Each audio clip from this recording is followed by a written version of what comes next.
Hey guys, it's Celestia, and I love Studio Ghibli. The movies they created defined my childhood, and played a huge role in both my appreciation for art and my decision to pursue it seriously. And I know I'm far from the only one to feel that kind of influence and inspiration from them. The stories they tell are obviously a huge part of the reason for that, but the art style is just as significant. Miyazaki's style of both illustration and animation is almost universally recognizable, because it has this timeless charm that you can't quite put your finger on, but it makes you feel warm and comforted and whimsical, and you can't not feel like you're looking at a world a little more magical than the one that we live in. Which elements of the style in particular are responsible for this has been the subject of much debate, and I'm sure the answer is different for everyone. But the consensus agreed upon by almost every fan is that something about the art of Studio Ghibli goes beyond just being beautiful or cute or unique or charming. It makes you feel something, and that something has reached so many hearts over the years that it's become easily one of the most beloved art styles in recent history, at least in certain fandom spaces and communities. Which is why this new trend of using the most recent model of ChatGPT to generate Ghibli-style images with terrifying accuracy doesn't just make me angry, it makes me deeply and sincerely upset. And conflicted, too. Because for once, I don't think this is an instance of people devaluing art or artists through the use of AI, at least not intentionally. A lot of people are calling this trend a tribute to Ghibli, devotion to a style of art that they love deeply and sincerely hold dear to them. The majority of people I've seen using it, at least in my circles, are doing so out of love for art, and not a devaluation of it.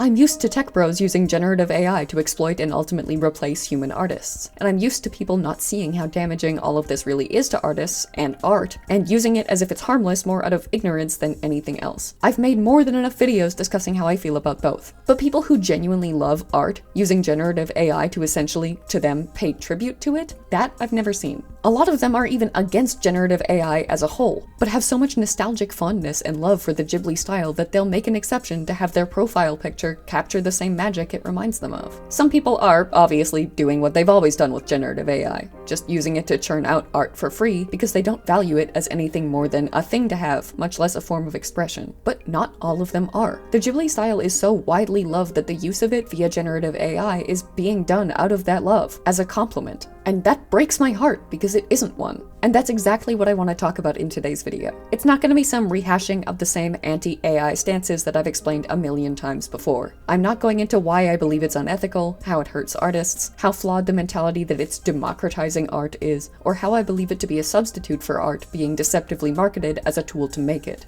I've done that, you've heard it, and you can watch some of the other videos that I've made on those topics if you haven't and you want to. I'm not gonna essay-style present a bunch of points to you today, as shocking as that may be to hear. I'm just here to talk honestly about how I feel about the new Ghibli AI art trend, because I feel a lot about it. These are 100% just my opinions, and I'm not really trying to present an attempt at an objective stance on the topic. I just think it's an important discussion to be had, mostly because of how completely harmless a lot of well-meaning people think it is, and how harmless it really isn't, at least in my opinion. But I should probably provide some actual context first, because while I'm assuming that most of you already know what's going on and have seen the influx of Ghibli-style AI art almost everywhere online recently, I know some of you also probably haven't, and I envy you for that. To summarize quickly, the most recent ChatGPT update has come with some very significant improvements, one of which was very quickly discovered: the ability to generate images in the Studio Ghibli art style with shocking accuracy. It almost immediately went viral, with people everywhere flooding online spaces with Ghibli-style profile pictures, Ghibli-style memes, Ghibli-style historical moments, even gross Ghibli-style political propaganda. It's so popular and highly utilized that OpenAI had to impose a temporary limit on its use due to the pressure it was putting on their GPUs. And it went so viral because it's really good. I mean, it still has its usual flaws, with some super messed up anatomy and backgrounds full of logical errors and lines that don't match up. But for the most part, it's shockingly effective at replicating the elements of the Ghibli style that have come to define it so recognizably over the years. It looks good. And because the style itself is so beloved, it's appealing to more than the usual crowd. This isn't just pro-AI tech bros who want art but don't want to learn how to make it, and couldn't give less of a shit about the value of art or artists. It's not just people who are ignorant to why generative AI is a problem, using it because they don't know enough about the issues surrounding it to see why they probably shouldn't. It's now even reaching people who aren't ignorant to those issues, and aren't tech bros who don't care about them. People who sincerely see the downsides, and consider this to be enough of an upside to be worth it. Everyone loves Ghibli art, so everyone loves this trend, and that's what it's about.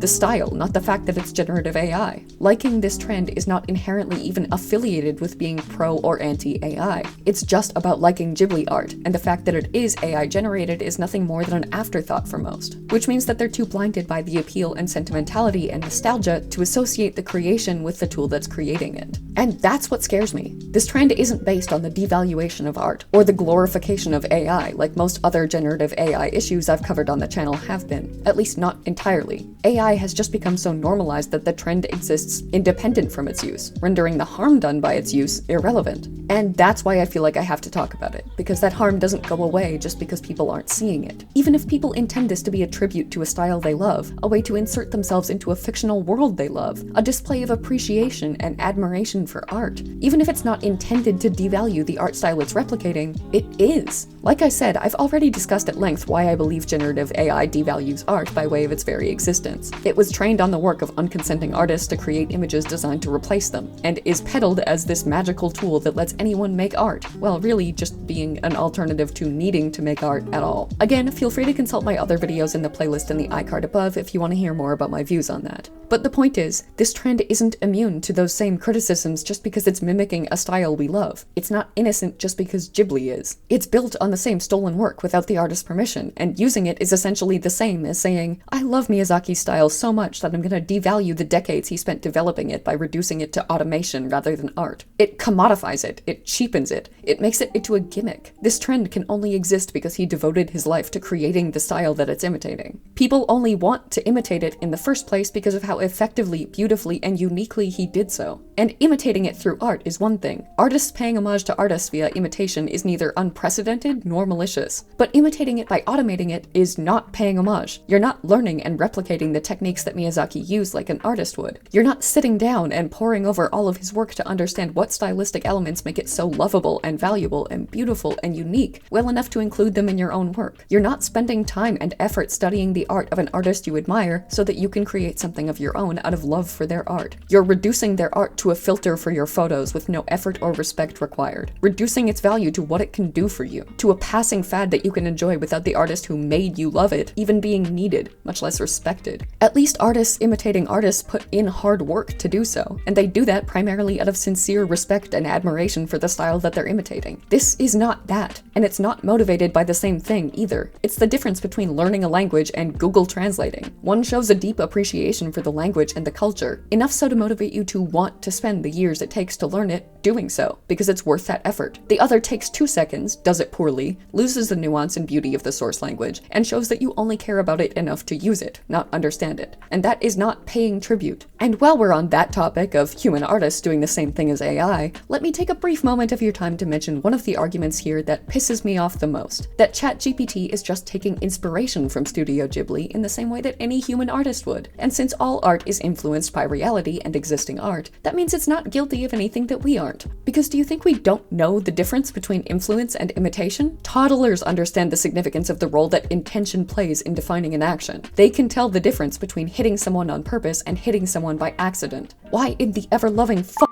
can't these people understand that there's a difference between being subconsciously influenced by the art that we love and deliberately trying to copy it? Literal children can. It baffles me, and I am so tired. If your goal is to create your own original art, it will have qualities that are reminiscent of all of the art that you've seen throughout your life. Because that's the only way we can make it. We're defined by our experiences, and the things that we create are too. That needs to effectively be viewed as an occupational hazard of creativity, and sometimes as much of an asset as it is a weakness. But if your goal instead is to one-to-one copy the work of another artist with no intention of adding anything of your own to the final piece, that is not the same as being inspired. That's plagiarism. Style theft has been a long debated topic in the art community that's never stopped being contentious, with artists arguing back and forth for years over what the line is between inspiration and imitation, mostly because we can't objectively define what that line is, or how many elements of a style need to be copied for it to be theft. But the one thing most people have always agreed on is intent. If the artist intends to directly copy the style of the artist whose work they're consulting, that's style theft. If the artist intends to put their own spin on it, it isn't. Or at least there's a basis upon which it can be argued that it isn't. And this is literally the exact same thing. If a human artist were somehow drawing Ghibli-style knockoffs for 2 cents a piece at an insanely rapid pace, we would condemn that artist. We would call them out for plagiarism in a second, and condemn the fact that their work thoroughly lacks any creativity and serves no purpose but to undercut the value of what it's imitating. We would blacklist that asshole and advise everyone else to do the same. We're not holding AI to standards that we wouldn't hold a human to, and it's doing the same thing that doesn't meet those standards. We're calling out the same thing we would call out from people. Generative AI copying the Ghibli style is not reinterpreting it creatively in a way that respects the style and also adds something unique and new to its execution. It's imitating it with the intention of producing as close to an exact copy of it as it can deliver, not meant as a tribute to it, but as an alternative to it. The same people that are using AI-generated Ghibli-style profile pictures probably would have paid Miyazaki thousands to create them if they could afford to, and this algorithm trained on his work that couldn't exist without it serves as an alternative to that. Like, I'm sorry, what? You think you're entitled to that just because you want it? He devoted his life to creating a style that's been that impactful to you, and he earned the right to be paid to draw in it if people want that art. It's his, and you are paying for him to give it to you. You should not just be able to get it without doing so. That's literally just how a trade-based economy works. You can compete with Walmart by opening your own grocery store. You can't compete with Walmart by opening a grocery store called Waltmart with identical branding and stock for 1/10 of the price. Well, you can, but people will rightfully call you out for your fundamental shittiness and litigate your illegal actions because they're illegal. Art is only different in this instance because of how relentlessly society has devalued it as unnecessary, while simultaneously relying on it to get through each day and expecting the ability to enjoy it. And Miyazaki himself has called this out. In 2016, he watched an AI-generated demonstration of how human animation could be replaced by automation, to which he replied that he would never wish to incorporate this technology into his work at all, following with, "I strongly feel that this is an insult to life itself," only to conclude by saying, "I feel like we're nearing the end of times. We humans are losing faith in ourselves." Now, in fairness, what most people are leaving out of this coverage is that he's not talking about generative AI. He's not talking about image generators or ChatGPT. Neither existed when he said what he said. And to provide relevant context, he's taken similarly hostile stances towards the anime industry as a whole for simplifying too much of animation to the point that it takes the realistic humanity out of characters' movements. So it's entirely possible that his opinion is based more on the fact that he values authenticity and hard work more than corner-cutting and just okay results, than a distaste for AI itself. To my knowledge, based on recent research, he hasn't expressed a stance on AI-generated images as of scripting this, and his disdain towards AI in the past was directed at an entirely different kind of technology. But the fundamental basis for it is the same. It's still something that automates and cheapens something that a human is meant to create themselves, and it's still something that delivers a subpar result because that humanity is missing. I can only speculate as to whether or not he applies that mentality to generative AI based on the 2016 statement, but I do think it's incredibly likely, which makes the people ripping it off with cheap AI-generated copies claiming to be doing so in his honor even more comedically ridiculous. He himself has decried the automation of human creativity, and they're claiming that their use of that automation is a compliment to him. I understand that many of them don't understand the nuance of the issue and do so out of ignorance rather than disrespect, but it is still disrespect nonetheless. You don't eat a burger cooked by Gordon Ramsay and expect him to be flattered when you say, "Wow, that was so good that it inspired me to go get McDonald's." And I don't think the people that genuinely love his style and therefore this trend realize that or understand that it's the same thing. And I don't mean to call them out for participating in its popularization as if they actually mean harm by it. It's part of the reason I wanted to talk about this. I want to explain why it's a problem and not just yell at people who don't see the harm in it. And I honestly think in this instance, at least some of those people might actually be willing to listen and hear artists out on this, because they're not all pro-AI. Many are just neutral towards it and pro-Ghibli. I don't agree with nor condone people shitting on anyone Ghiblifying their profile pictures with AI if they don't see what's wrong with it. I think we should be explaining why they shouldn't, because I sincerely don't think a lot of them know, and this could be an opportunity to change that. But to call any of this an opportunity is really just far too generous. There's opportunity for change to be found in it, but more than anything, this whole thing is just an insult to not just artists, but art as a whole. And as heartbreaking as it is on an emotional and ethical level, it's also fucking terrifying on a technical level, because it's really just one example of a much bigger problem. Today it's the Ghibli style. Tomorrow it could be anything, because it's exceptionally clear based on this trend that the improvements made by ChatGPT's newest update enable it to copy art style as a whole with more accuracy than ever before. It's always been able to imitate styles on a more general scale, like anime or realism or surrealism and so on, and it's always aimed to be able to imitate the individual styles of specific artists too. But up until now, it didn't really do a great job of that. It struggled a lot to maintain consistency when generating images intended to look like one artist's style in particular, largely because it ostensibly wasn't able to pinpoint what stylistic elements were most important and recognizable when it came to defining the style, and subsequently couldn't replicate the right ones in its output. This was also, indirectly, the defense made by people arguing that artists artists have no legal basis to claim that their work was plagiarized by AI. If it isn't stealing either their style or their work directly and individually, then they can't prove that it's plagiarizing them at all, even if it was trained on their art. But this is some very terrifyingly compelling evidence that it can now. It seems to be able to identify all of the most iconic and important elements of an individual artist's style so well that it can replicate and combine them all accurately in its output.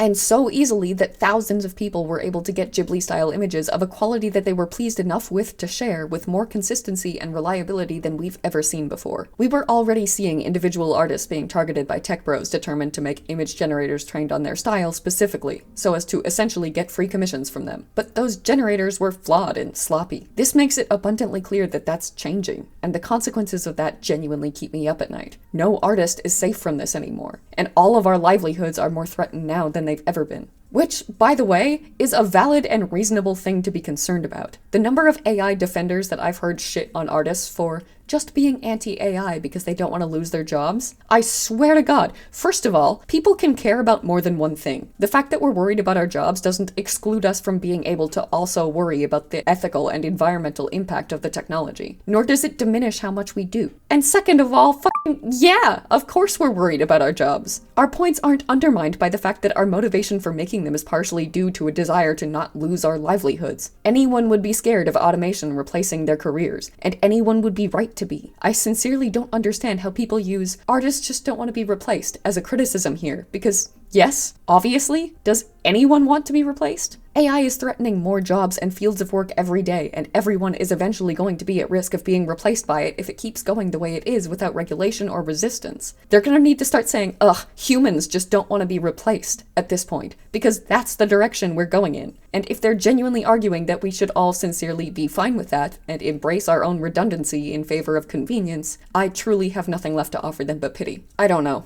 This whole situation has just left me so tired, disappointed, and just sad. I'm sad. And I hope, if nothing else, this rambling mess of a video was able to explain why. Because I want people to understand. I want people to see why this cool, fun new trend isn't the harmless thing that everyone seems to think it is. And why we should be sad about this. Why we shouldn't just accept it, much less endorse and celebrate it. But that's all from me, for now. God knows I'll be back and rambling about another art disaster that rips my soul out of my body within, like, a week. Regardless, thank you for watching, and I hope you enjoyed today's video, disheartening as it may have been. Special thank you as always to channel members Joseph Solomon, TC Pratt, Zelda Deverak42, Haruki Salutso, King Good James, CP Lil Thing, Art of Amethyst Fable, Extinction Animation, Indy the Hedgehog, Kai the Memer, Jazz, and Mad Girls Arts. As well as patrons Batman, Kyle Lowe, Blue Swanson, Cora Fear, Jamisha Walker, Alengshi, Kim Yen, Crazy Asar, Gentong, Grayson Xavier, Blah Mage, TC Pratt, Finn, Celine Merriman, Aldrichia, The Stray Dog, Ulura, Greg Noble, Decagon, Jenny Chan, Catbus, Mac, Lucy Yamajiki, Selena Beebe, Pride Day, Totally Shogun, Insomniac Sleep Schedule, Ling Tang Wang, Marie Greer, Potato, Jazz, Voidwalker, Latte Tabby, and Christian Cook, and I'll see you in the next one.